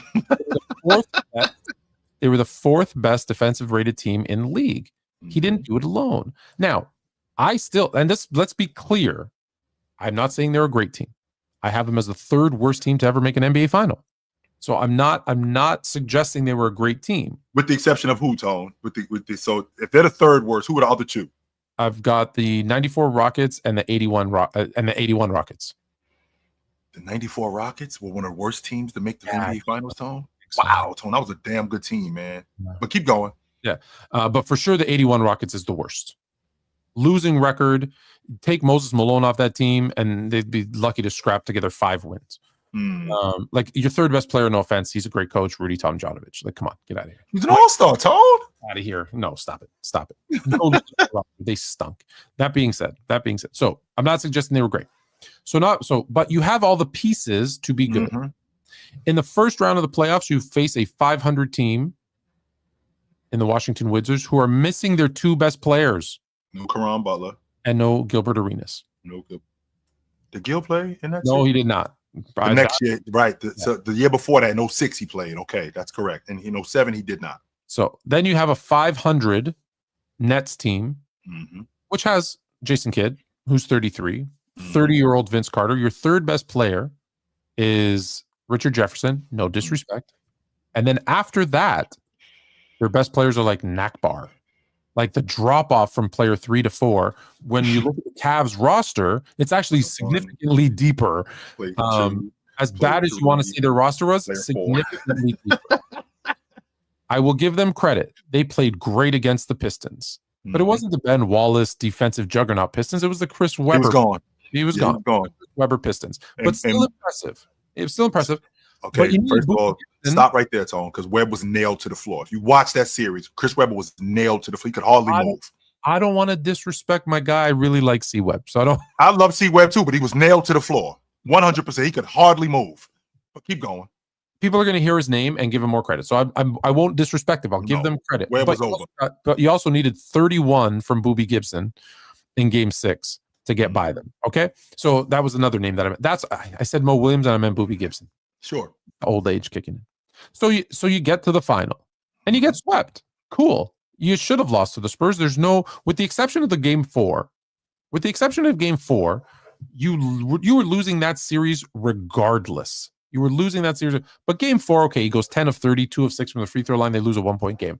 Give him a little bit of grief, but a big deal. Then you lose in 5. Okay, big deal. Tony, the way I've heard it is all James got to do is play the way he played in the playoffs, and they win that series. That's what I heard. No, stop it. Oh, That's what I said. And you know That's how what I I heard. feel about him. So I'm telling you, there's no chance, no way, no how They're were not gonna- beating them. No They're not. They're not one beating San game, though. Antonio. That one game. It should have been a 5-game series. It should have been a 5. So coming out and saying, I don't know how we did it, this team, this roster, how the roster was constructed. Listen, you don't need all the big names. That's what he believes. I honestly think sometimes you don't need the big names. He had a well-constructed roster in the sense of you had a scorer. Now, you lose Larry Hughes too, right? He's not playing in the finals. But I'm not talking about in the finals. I'm talking about getting there. You have a scorer, a secondary scorer, a rebounder, a defender, and shooting off the bench. That's how you build a team. That's how you're successful. Look at all of them. So, and you get lucky in the first 2 rounds, building up momentum against 2 teams that you're significantly better than, right? We're comparing two 500 teams, one of which was missing their 2 best players, and you're a 50-win team. You're still a much better team. The best player on the court in every one of those series was LeBron, and in a couple of them, the second best player was still on the Cavs. Was he better than Duncan at that time? No, I'm not talking about. I said you're getting to the finals. We're not talking about the finals. Okay. Yeah. Keep going. I'm talking about against Washington, Detroit, and the Nets. He's the best player, and in a couple of those, Larry Hughes is probably the second best player. Right. So what are we talking about here? How bad were they? So I'm not a big fan of that. Sorry. I'm not a big fan of that. Did I do that? I'm sorry, Tone. I didn't mean to do that. If I did that, No problem at all. All right, so we are almost at time. So let's bring in. We only have like a short period of time. Give us your 2 cents. Yeah. Hey, what's up, Fluent? How's it going? Chill. Yeah, but only reason I was saying something to you, Fluent, about, man, I hate when somebody else try to count somebody else's money. The millionaires go broke all the time. We know that. And But that's what he's trying to do. He's trying to prevent that, though. That's what he's trying to do. He's trying to prevent that. That's the idea. I'm not telling them how to spend their money, and they're not millionaires at this point. What I'm saying is, you're coming into my profession. I'm running this. And the prerequisite to come here is you have to have 2 years of financial literacy, because I know I'm being financially responsible for myself, because I know I'm going to give you millions of dollars. I want to know that you understand it. What you do with it is up to you. You want to go out and throw it in the water? That's on you, bro. You want to in your neighborhood to be your security? Go ahead. Okay. But I know you got 2 years of understanding how money works in this country. And just like if you're a doctor, do you want a doctor that's never gone to school? No, you expect him to have gone and gotten his PhD. So it's a profession where you're a millionaire. You're allowed to say this is the minimum requirement to be here, whether it's age, education, like anything. They do it in every other profession. That's all I'm saying for the NBA. Now that, again, now that they're getting paid in NIL, and it's not a thing of, hey, I'm living, I barely have food in my fridge to survive. I need to go to the NBA to make money. Those days are thankfully kind of coming to an end with people being able to go to college and get paid. Okay. Yeah, I definitely understand where you're coming from. Yeah, it's a not save the world type of thing. But people get a lot of money and blow their money all the time.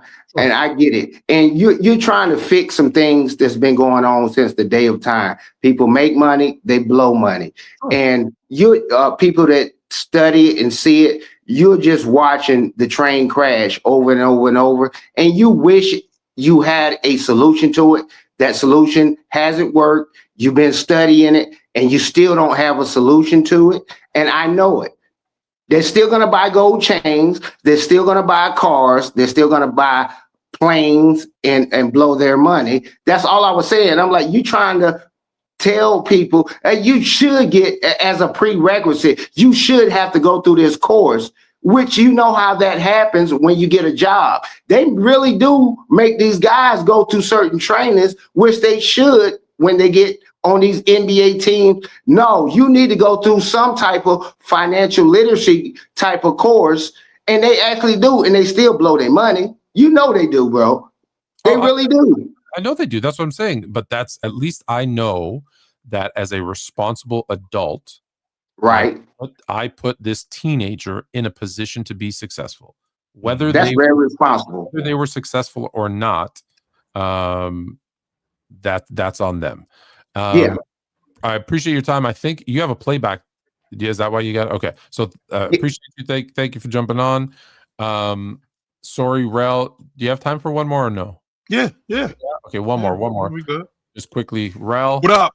Oh, Rel dropped off. Oh, So we had him. Nope. We had him and then we didn't. No problem. He dropped out. No problem. What game you guys doing on playback? That's a good ass question, Tone. I don't have playback tonight. No, I'm not on playback tonight. You just need to go. Okay, my bad. I thought you had to go because of playback. Well, in that case, it's still time to go because it's 10:01. Let's try to finish on time once. How about that? Let's finally finish on time one time. So how about that? It's good to see you guys tonight. Y'all know what time it is when y'all see us every Tuesday night. Me and my man Tony Tone. This is where we do it at on the Chilltown Hoops and Sports Fluent Network. We will see you guys soon. Until then, put on a suit, drink water, don't drink and drive. Hey man, call your mother. When's the last time you talked to your mother? Call your mother. I just talked to my mother a couple of days ago. We will talk to you guys soon. But until then, take it light. Take it. Now we can go watch this Warriors game.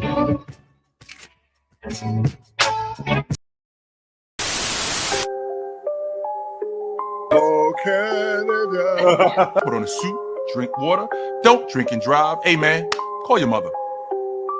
It means nothing. It means nothing. Nah, they lying to you. It's about the money. Now you're more fluent.